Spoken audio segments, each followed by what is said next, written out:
You are listening to the It's Your Time podcast, and I'm your host, certified life coach Michelle Arnold Burke. In today's episode, I'm discussing empowering women having agency in your health. Welcome to the It's Your Time podcast, the podcast where busy professionals like you get the practical solutions and support you need to gain control of your schedule so you can strive to be the best in your career, but without the stress and overwhelm. If you're looking to increase your energy and decrease your stress, you are in the right place.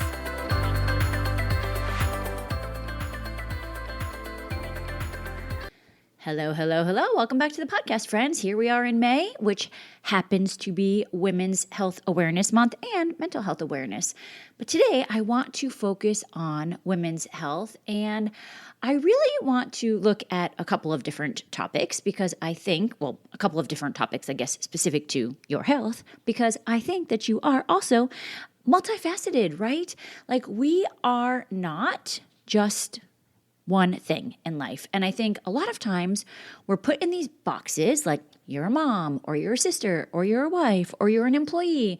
And yes, you are. That is for sure. And you also get to decide what all of that means for you. It was interesting. My girl, Robin from Peloton, she recently had a quote, something to the effect of, you are deserving of remembering who you were before you had kids. You are deserving of showing up as your full self, meaning you get to decide what success looks like for you in your life. And that can change during different seasons of life, and that's okay. And so with that, I want you to, as you're listening, kind of think of that around the idea of your health. What you need in your life might also change as you change. And before I get started, I do want to share a couple of different podcasts that I have been totally digging recently around women's health. The first one, actually, it's no particular order. It might have just been how it showed up on my feed. Hot for Your Health, Dr. Vonda Wright, and I will put all of this in the show notes also. Better with Dr. Stephanie Estima. In fact, I have also read her book a couple years ago. I think I might go back and reread it. Very good book. And then two others that I would say to follow. I hear them on podcast as guests. I don't know that I've actually found a podcast specific that they have, but Dr. Lisa Mosconi, she is like a neuroscientist and also looks at women's health. And then Dr. Mary Claire Haver, she actually just released a book that I am reading currently. So I will talk to you about all of that, I'm sure, down the road. And when we talk about women's health here today, I want us to think about things like mind, body, spirit. Now listen, I think your mind is one of, if not the most powerful tool that you have in your health. I think it is one of the most important tools that you have around your health, making the decisions that work for you, and you getting to decide how you react to things that happen in your life. Family, friends, work, it all happens, right?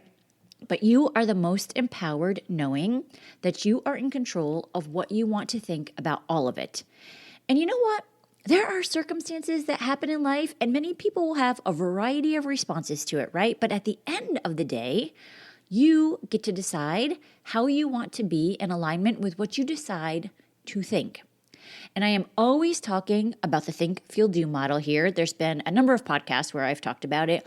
In the earlier podcast, you might see it as a title, The Model, Thought Model. It's all the same concept. So let me just say, first, it is normal for our brains to have an initial reaction to something or someone. And we talk about the importance of your habits here on the podcast, right? We've also done a number of podcasts around habits. What you're thinking is also a habit. So let's say you have a family member that annoys the crap out of you. Your initial thought might be when they do something, right? It might just be that they are so freaking annoying. But in that moment, you can take a pause and decide, is this useful for me? Do I want to keep thinking this? And do I want to keep feeling annoyed? I remember, it's so funny when I look back because I remember talking to one of my girlfriends years ago before I started all of this training, and I was just learning about this idea, the think, feel, do, or the thought model, and we were sitting at her restaurant, and she was like, wait, what do you mean your thoughts create your results? And quite honestly, at the time, I was like, I am not sure. I haven't gone to training yet. It seemed so far out to me, like such a reach. So I want you to know, if you're kind of new to all of this, just stick with it. Because when I think back to that time and now what I know, it is life-changing. Because you knowing that you get to choose how you think, which drives how you feel, and then what you do to get you those results, it will make you feel so much better. And when we talk about your mental health, practicing this will decrease your stress immensely. And decreasing stress, at least the chronic stress, right? I mean, listen, we all have stressors in life, and there is research to show that sometimes stress is actually a good thing for us. The chronic daily stress, not so good. So it is important to your physical health as well, right? When we look at the importance of decreasing stress. And I think the word that I want to kind of sum this all up with is agency. At the end of the day, cleaning up your mental mess, and I say that with so much love because we all have it. I especially do, right? There's a lot of cleaning that goes on here. But cleaning that up, knowing that you have agency in your life, it is so important. Now, I think the other part of the importance around this, right, is the knowing, because you need to have awareness around what that mental mess is, in fact, and becoming aware of what you are actually thinking. Well, that's the first step. So what I want to say here is start paying attention to that. As you start seeing, what else could be true? Questioning, what am I thinking? Is this useful? As you do that, you will start to make cracks in some of the BS that you have, meaning some of the old belief systems that maybe no longer serve you. Maybe you are that person who I talk to often that says you feel stuck, right? These are the things that we want to start questioning. Am I feeling stuck because I keep thinking the same thing? And I keep thinking that I am the victim to something. Knowing that you have control over all of it is truly what will help you make that pivot. And once you start making the cracks in some of the old BS, then you're able to begin implementing new thoughts and ideas that will help you get the new results that you want. I think agency in your mental health is such an important tool for you to begin practicing and implementing every single day. Okay, now I do want to touch on some of the topics that I've been researching with some of the doctors I mentioned above for the podcast. And I don't want you to skip past this, because when I tell you the next part, you might think, oh, that doesn't really pertain to me. A lot of these doctors seem to have a focus on the ideas around, or concepts, tools around perimenopause and menopause. And I say, please do not skip, because even if you are in your 20s and 30s, this can affect you. And listen, not for nothing, you should start to become aware of some of these ideas now so that you can start having agency over the decisions, the daily decisions, the micro decisions that you are making in your life, because it all adds up, my friend. And I will tell you, I wish that I had some of this info when I was younger. The thing is, people haven't really been willing to talk about these things, right? How often do you talk about menopause, perimenopause, hormones, what's going on with your health that maybe you think is only affecting you? I assure you, probably not. And also, our physicians have little to no training on this topic. I have been floored listening to some of these doctors talk about the lack of training around women's health. And women's health in general is severely underfunded. In fact, most of the studies that we look at for our health have been done with men. I think it's Dr. Lisa Mosconi actually says, we are not little men. There needs to be more research done for women's health.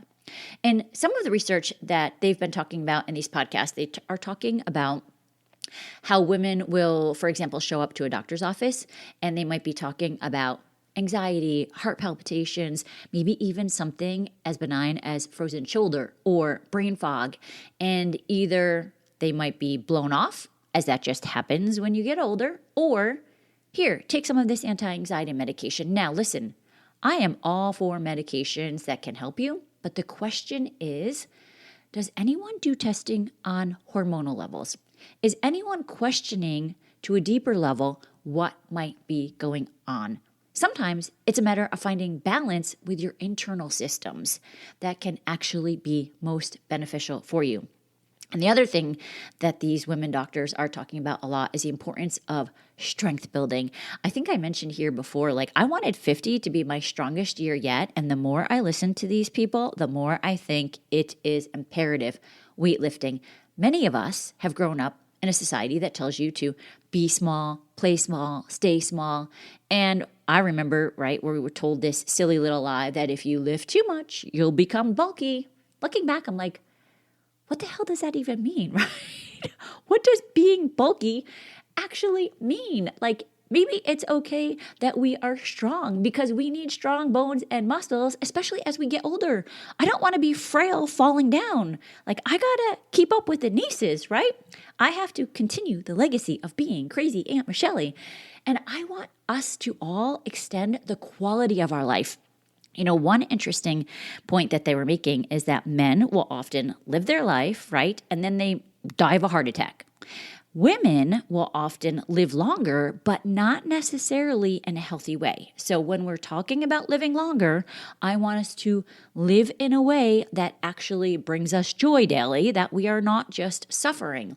So I am starting to think that things like weightlifting, not just little pink light weights, lifting more and more often could actually be the fountain of youth. So I will continue talking about that this year for sure. I always talk about the fact that I believe movement is medicine. I cannot tell you, and listen, I've talked about this for a number of years, right? Like I enjoy working out, but I do find that sometimes, more often lately than not, I literally have to talk myself into it. I have to remind myself that once I get the energy moving, once I get the endorphins going, I will feel so much better. So I want you to think about this when we're talking about implementing new health habits or any new habit. You do not have to go from 0 to 100. If you just start with small, new, incremental habits, it can be life-changing. So for me, sometimes it's just a matter of telling myself, you know, you'll feel better if you just go downstairs or just go down and start with 10 minutes. And I tell you, just getting down there will start the momentum. See, a lot of times we think, oh, I need to feel motivated in order to do that. You do not need to feel motivated. You just need to get your butt down there or start the project or whatever it is. And guess what? As you get going, you will feel the momentum, and that will help to build the motivation. You, though, have to figure out what that means for you, what works best for you, because all of the experts can tell you, do this, do that, this diet's the best, that diet's the best, weightlifting for X amount of days, rest for this amount of days, and there's science and research behind all of it, right?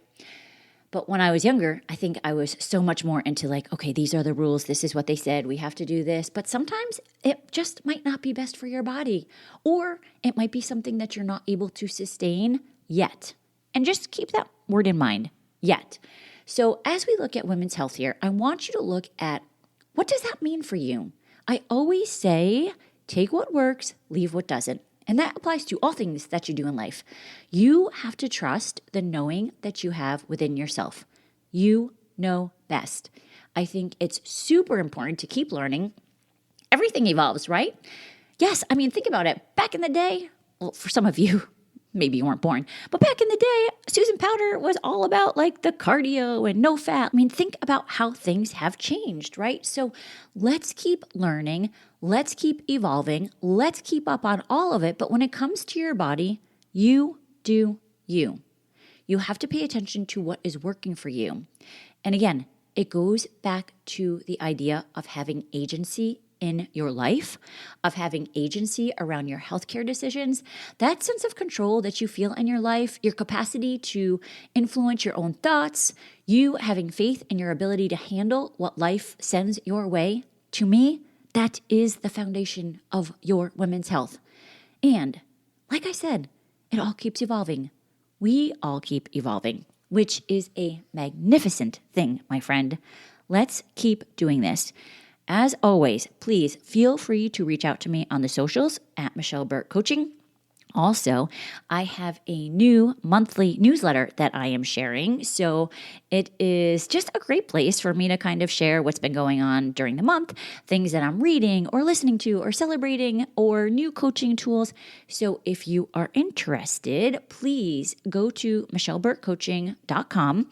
You can sign up and get on the list. And also, you will get a free PDF download of 3 things you can do to decrease your stress and overwhelm while still excelling in your career. Okay, friends, that's what I have for you today. I look forward to connecting with you next time. For now, make it a great day. Take care.